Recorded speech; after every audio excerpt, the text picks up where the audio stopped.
오늘 아침을 여는 말씀은 민수기 27장 18절 말씀입니다.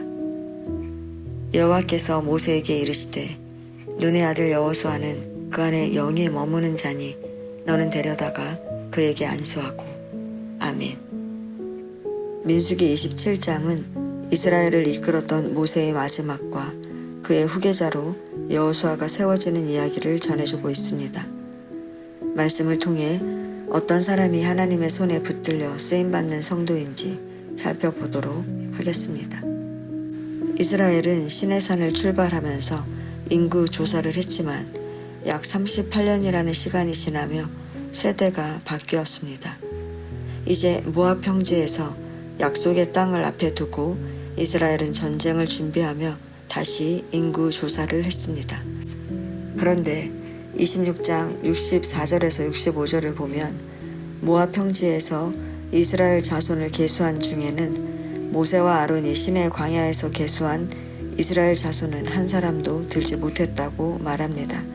오직 여분네의 아들 갈렙과 눈의 아들 여호수아만 그 수에 들었습니다. 왜냐하면 하나님께서 출애굽 1세대는 광야에서 반드시 죽을 것이라고 말씀하셨기 때문입니다. 그렇다면 아론과 모세도 죽는다는 것입니다. 아론은 이미 죽었고 본문 13절은 하나님께서 모세에게 그의 형 아론과 같이 조상에 돌아갈 것이라고 그의 죽음을 말씀하십니다. 성도 여러분, 모세는 하나님의 부르심을 따라 일생을 헌신했습니다. 그는 광야 여정에서 수많은 어려움을 겪으면서 이스라엘을 이끈 지도자로서 성실하게 사명을 감당했습니다.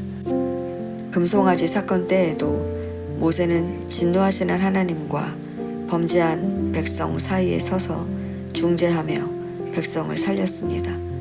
그런데 지금 아직 약속의 땅에 들어가지도 않았는데 하나님은 모세에게 죽음을 선언하십니다.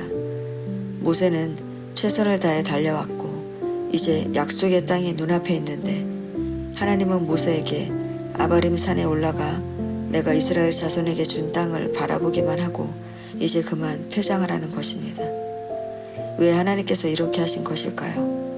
그 이유는 모세가 신광야 가데스에서 물이 없어 불평하는 이스라엘 앞에 하나님의 거룩하심을 드러내지 못하고 반석을 2번 내리치며 자신의 혈기와 분노를 드러냈기 때문입니다.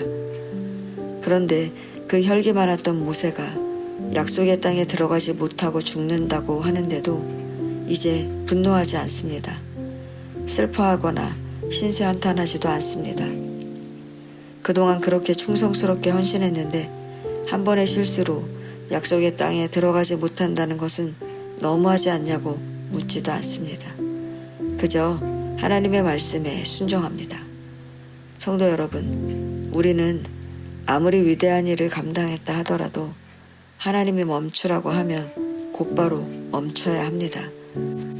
본문의 모세가 하나님의 명령대로 했다고 반복해서 기록하고 있듯이 하나님의 손에 붙들려 쓰임받는 성도는 하나님의 말씀대로 순종하는 사람이어야 한다는 것입니다. 우리는 순종하기만 하면 되는데 그게 잘 안 됩니다. 자꾸만 우리의 생각이 들어갑니다. 그러나 모세는 약속의 땅에 들어가고 싶은 자신의 생각을 내려놓았습니다. 오직 하나님의 말씀에만 순종했습니다. 그렇습니다. 믿음의 여정에서 중요한 것은 목적지에 도달하는 것 자체가 아닙니다. 대단한 열매를 거두어야만 하는 게 아닙니다. 중요한 것은 그 여정에 하나님과 동행하느냐, 그래서 하나님의 사람으로 변화되느냐 하는 것입니다. 모세는 광야의 여정을 통해 하나님과 동행하며 하나님의 사람으로 변화되었기 때문에 하나님의 뜻을 알게 되고 그래서 하나님께서 이제 그만 멈춰라 해도 이해하고 순종하게 되는 것입니다. 하나님께서 우리에게 원하시는 것은 이렇게 순종하는 것입니다. 2번째로 하나님의 손에 붙들려 쓰임받는 성도는 하나님의 영이 머무는 사람입니다. 하나님의 영이 머문다는 것은 성령으로 충만한 사람이라는 것입니다. 우리는 하나님의 손에 붙들려 쓰임받으려면 어떤 대단한 능력이 있어야 한다고 생각합니다. 그러나 하나님께서 여호수아를 선택하실 때 보신 것은 단 하나, 성령이 충만한가 하는 것이었습니다. 성도 여러분, 우리에게 대단한 능력이 있으면 어떻게 되겠습니까? 우리 안에 하나님은 사라지고 우리의 생각을 앞세우고 우리의 능력으로 살게 됩니다. 그러면 가나안 땅을 정탐하고 와서 10명의 지도자들이 말한 것처럼 그 땅에 사는 사람들이 크고 강한 사람이라서 메뚜기 같은 우리는 그 땅을 차지할 수 없다며 하나님의 말씀을 거역하게 되는 것입니다.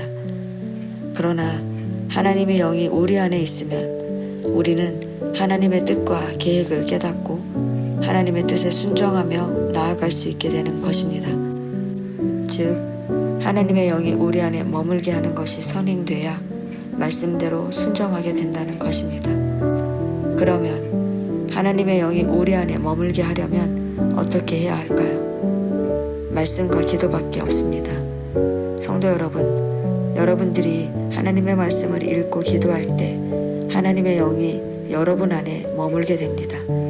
그렇게 하나님과 동행하는 사람이 될 때 우리는 하나님의 구원 역사에 내가 어떻게 쓰임받게 되는지를 깨닫고 순종하게 되는 것입니다.